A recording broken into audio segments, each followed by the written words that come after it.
Now, from WYDC TV, this is Big Fox News at 10.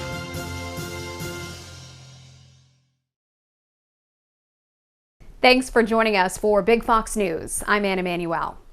We're learning more tonight about the first marijuana dispensary coming to Corning. Our Maggie Hall spoke to the man who's opening it. Behind me, in the building that used to house the Leader newspaper, may be the new home to one of New York's first legal and fully licensed marijuana dispensaries. Josh Canfield, the owner of Next Level Wellness in Hornell, is purchasing the building. Right now at this time, we're in our due diligence phase of buying the property on Pulteney Street. The dispensary will provide fully regulated and tested products. What we're bringing to the table is now a more regulated and tested product that you can come and trust. All customers of the dispensary will need to verify that they are 21 plus before purchasing any products.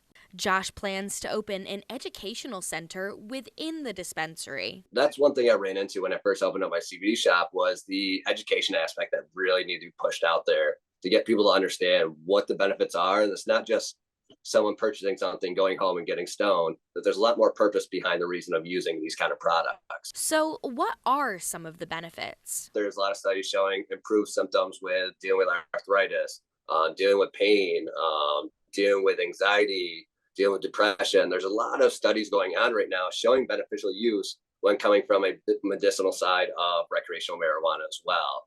Josh's company, Union Chill, will be appearing in front of the zoning board next week to determine his purchasing of the Leader building.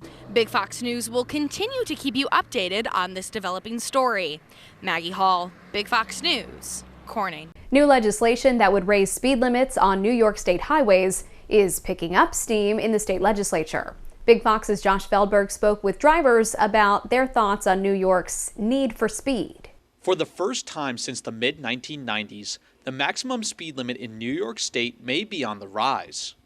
Identical bills are now in both the state Senate and Assembly that would raise the speed limit from 65 miles per hour to 70 miles per hour. Over 40 states across the nation have speed limits set at 70 miles per hour or faster, and only Hawaii has a lower state speed limit than New York. Senator Tom O'Mara introduced the legislation back in January, and if passed, the speed limit would increase on more than a dozen roadways, including some here in the Southern Tier. Drivers here in the Southern Tier have conflicting views on the proposed bill. I like them the way they are right now. If it goes up, I'm for it. Driving at higher speeds can make the roads even more dangerous than they already are. Over 65 is too fast. People are nuts now at 65, let alone go higher than that. Keeps me awake. I'm more alert when I'm driving fast. For now, the bill sits in the Transportation Committee in both houses and will have 2 years to become the new state law. Josh Feldberg, Big Fox News, Southern Tier. Road work is ahead once again for drivers in Elmira. The city announced that over the next couple of weeks, the Elmira Water Board will perform routine valve replacements throughout the city, creating detours. And then beginning in April, the city will start milling and repaving Main, West Water, West 2nd, and West Church Streets. There's a new benefit available through the Home Energy Assistance Program. Normally, eligible households can receive one benefit per winter, but now eligible households can apply for a second benefit if they're facing utility shutoff in any capacity.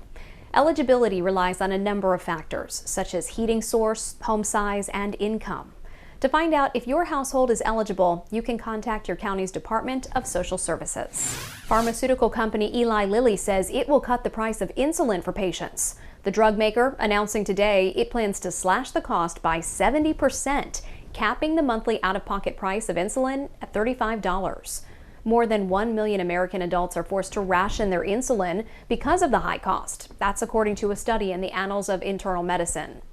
Eli Lilly's CEO says the price cuts should make a real difference for Americans with diabetes. The announcement coming on the heels of President Joe Biden's State of the Union speech, where he called on Congress to cap insulin prices for everyone. Jurors in the Alec Murdaugh trial are granted access to the scene of the crime. The 12 jurors and 2 alternate jurors boarded a van with blocked windows and were toured around Murdaugh's property in Walterboro, South Carolina. It was on this property that Murdaugh's wife and son were found murdered in June of 2021. Attorneys for the state gave their closing arguments following the visit. Jurors will reportedly be allowed to deliberate over the weekend if a final verdict is not made by the end of the day Friday. If found guilty of the murders of his wife and son, Alec Murdaugh will face up to life in prison without parole. A passenger train carrying hundreds of people collided head-on at high speed with a freight train in northern Greece, killing dozens. Alex Hogan has more from London. A major rescue effort is underway in Greece, where a head-on collision between two trains killed at least 36 people late Tuesday night, and that number is expected to rise. It happened near the town of Tempe, about 235 miles north of Athens. A passenger train carrying 350 people and a freight train slamming into each other at high speed, and eyewitnesses described a horrific scene. The trains were completely destroyed, both the passenger and freight trains. People naturally were scared. Very scared. They were looking around, searching. They didn't know where they were. You can see the scale of the destruction. The collision instantly flattening 2 of the 3 passenger cars, and at least 3 of the freight cars are said to have burst into flames. First responders are now out in force looking for survivors and pulling victims from the wreckage. The process of extricating people is ongoing and is being carried out under very difficult conditions due to the severity of the collision between the 2 trains. It's not clear exactly what caused the collision, but the station master of a nearby city has already been arrested and 2 others are being held for questioning. As the investigation ramps up, Greek officials are promising to move quickly and restore trust in the transportation system.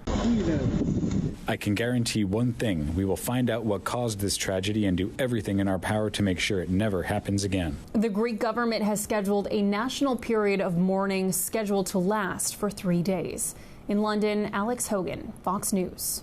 Still ahead, we have your complete forecast. Plus, you might not view paintings the same way again. I'm Marianne Rafferty with a look at the artificial intelligence-powered robot that's changing the way art is made. Coming up. Here's your local stock market update from Big Fox.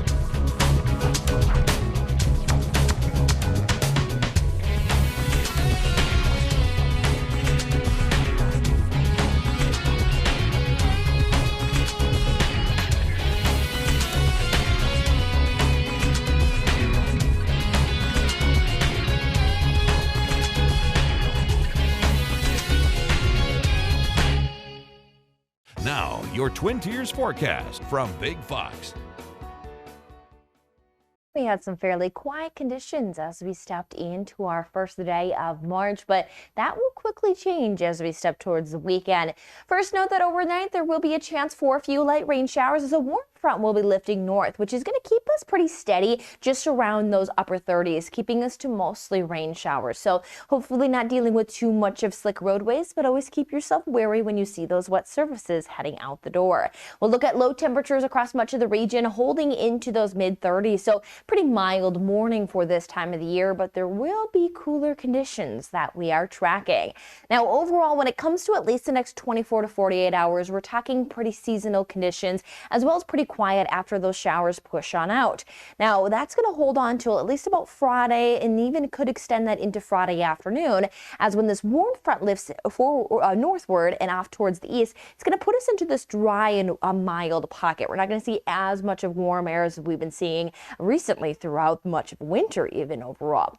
But as we see that there's a little bit drier air, that's going to struggle to allow for that first round of rain, we could say, in, but it is looking to be mostly rainfall due to us holding off that potential under some drier air. Now, there will be an overnight potential on Friday into Saturday, potentially bring a few hours of some rain and snowfall. So we'll watch where those impacts will lie. Now, as that system then works its way out come Saturday, we will be keeping an eye on the outlook, as even the March outlook does keep cooler than average conditions across much of the area. Now, we'll take a look at that outlook here in a moment, but here's our chance for a few showers. You can see the warm front lifting there, bringing us just a shower or two. Accumulation is going to be a few hundredths of an inch, if anything at all. We'll battle areas of some cloud cover there through our Thursday, but then a high pressure system will be moving in, which will bring us some clearing as we head into Friday morning. Now, with that warm front lifting north, we will at least see near seasonal or slightly above average conditions. Again, not as much warmth looking to work its way into the northeast, but we'll at least take seasonal because there could be some colder air ahead. We'll see with that slight clearing as we head into Friday morning. It will allow for temperatures to at least drop into the 20s, as this will be a little bit of a chill, but we have some quiet weather in place, and we'll take that because conditions will quickly ramp up as we head into Friday afternoon, where, as mentioned, it will start as rainfall due to temperatures being above that freezing mark, but there's still a chance to see that as we head into Saturday night, we'll be hovering just around that freezing mark. So we'll see the potential of some wintry mix, potentially some snow showers accumulating, but then as that system exits, there is still warmer air there, which will melt down any of that snowfall that is able to accumulate, and then we'll be heading into some quiet weather through our Sunday. Seasonal conditions there Sunday, but then past that, we stay underneath an active weather pattern and could potentially be talking about some cooler air to push its way in for our first full week of March. DIY projects are drying up. General Motors is cutting staff, and avoiding the repo man could get a lot harder. CJ Papa has those stories and more in today's Business Briefs. The housing market is slowing. That means fewer people are moving and spending at home improvement stores. Lowe's beats expectations in its fourth quarter earnings report, but revenue falling short of Wall Street expectations. The home improvement chain reported $22.45 billion in sales. Lowe's also released a gloomy outlook for the upcoming fiscal year. General Motors cutting hundreds of jobs to try and control costs. The global cuts will be executive level and salaried positions. The automaker committing to cut $2 billion in costs over the next 2 years. Don't worry. Be happy if you live in the happiest city in America. According to WalletHub, Fremont, California is number one, based on things like income growth and depression and divorce rates. San Jose, California coming in second. Madison, Wisconsin, number 3. Overland Park, Kansas, number 4. San Francisco was 5th.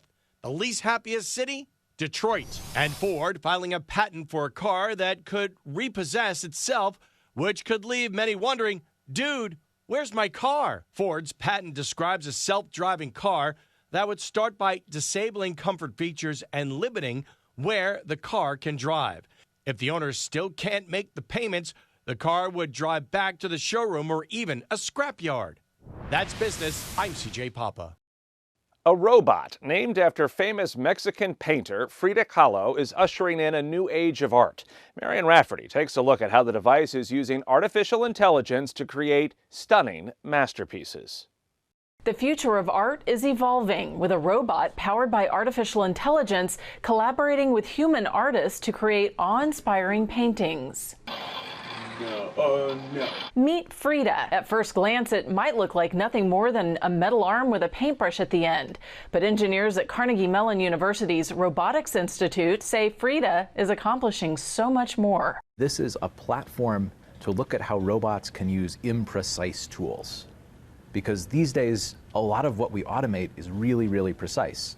But painting is not. Staff provide Frida with a concept of a painting they want it to make. Using artificial intelligence, Frida creates a color palette for the image.